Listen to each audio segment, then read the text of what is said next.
Next call is from Smyrna, Georgia. Good morning to you with Mona Charen and Jane Hamsher. Hi. Hi. Hi. Okay, hi. I'm calling from Smyrna, Georgia. I wanted to ask I'm going to make a statement and ask the two ladies about the educational background of the four candidates, starting with the least, the vice presidency. I'm going to start with Sarah Palin. She went to Hawaii Pacific College, North Idaho College, University of Idaho. This other one, I'm going to take a stab at how it's pronounced, Matanuska in Alaska, and then she went back to University of Idaho, and she majored in journalism. And then we go to Joe Biden, and Joe Biden went to University of Delaware and Syracuse University. He is a lawyer. Now we go to the upper ticket, McCain. McCain graduated from U.S. Naval Academy, and he was, I think, let me go back here and look. I think he graduated third from the bottom. 894 of a class of 899. Okay, now we're going to go to Barack Obama. Barack Obama went to Harvard Law, Occidental College, Columbia University, University of Columbia, and Harvard Law School, and he graduated with honors. So, who should, out of those four people, and looking at the educational background of those four people, should we go with excellent or with mediocre? Thanks for the call. Mona Charen. Well, we don't pick our presidents by going to the faculties of the Ivy League and saying, oh, you've got the most advanced degrees, we'll pick you. The caller is a snob, as are many liberal Democrats, but most Americans are not.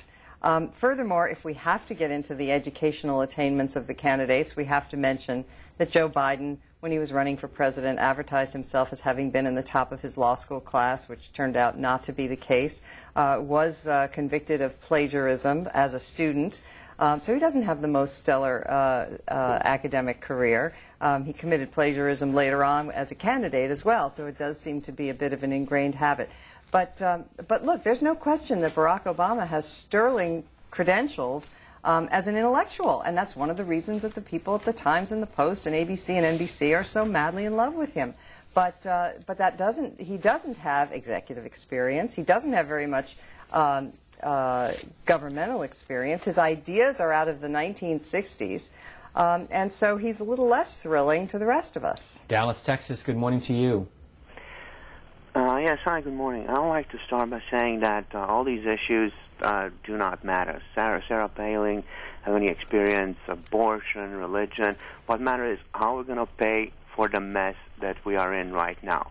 The country is on the verge of an economic disaster. Nobody is presenting a detailed plan on how to get out of this. You ladies are arguing over there like it's a freak show, and nobody is talking about the big issues that are affecting our country. And what are the big issues? Healthcare is a disaster right now. The roads that we're driving are a disaster. The economy, I mean, right now the Europeans are demanding a bailout for Lehman Brothers, okay? The problem in this country is not that we pay too much taxes, is what we get in return for the taxes that we are paying. What are the services that we are getting in return for our taxes? Thank you. Thanks, caller. I think that you're right. I think that we do get distracted by the freak show. And when people leave this show with one point, I think that it's very important, and it hasn't gotten enough discussion. Joe Klein mentioned it in Time Magazine last week, that John McCain wants to tax your health care benefits. If you're getting insurance now from your employer, John McCain wants to consider that income and put income taxes on it. He does, in fact, want to raise your taxes. He wants to raise the taxes of ordinary working people, and that should be a real concern to all Americans. For a second there, for just a brief second, I thought you were going to rise above partisanship and actually talk about the issues that face the country. But no, you went for the low hit. Look. Low hit? Yeah. People care about it. All right, so first let me answer the whole health care thing. First of all, Barack Obama wants to move us toward a single-payer health plan. That is what is his ideal. That It is kind not of plan. his health care plan. It is not his plan. It is not. It's not. But his plan would move us very far in that direction. Because what it would do is it would have a pay-or-play feature, which means employers would either provide a health insurance plan that meets government specifications, or they would pay a tax instead.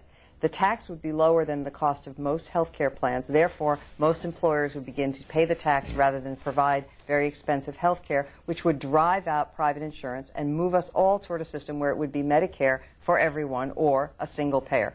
Now, single-payer plans around the world have had disastrous results. They result in long waiting lines for service, and poor accountability and poor cost control. So Barack Obama's that is plan not the is direction. very much what the Massachusetts plan is, which is very successful. One second. You're It isn't. characterizing- Actually, yes, it the is. Massachusetts plan isn't working that well, as it turns out, and Mitt Romney would have had to explain that if he had been the candidate.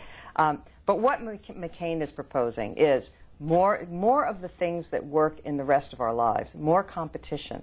The system that we have now is so distorted by a government decision that was made during World War II to permit employers to take a deduction for providing health insurance benefits. And that decision by the government in the 1940s has had these ripple effects so that now we are saddled with a system that is inefficient and has no incentives for cost control. So one of the things that McCain proposes is that people be permitted to shop for health insurance plans across state lines. That would dramatically increase competition. He also has proposed that the tax deduction be available to individuals and families so that they can buy their own health insurance and shop for it in the wider market, as I mentioned, nationwide. Those are the kinds of reforms that will bring competition into an area that desperately needs it and begin to get a handle on these rising insurance costs.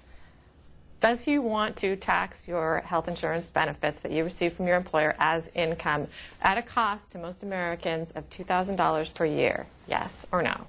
I don't know the answer to that, but I do know that he offers a $4,000 tax deduction or exclusion to families and a $2,000 tax deduction or exclusion to individuals to buy health insurance. If you are a working American and you receive insurance from your employer, it will be taxed under John McCain at a cost to you of approximately $2,000 a year. Yes.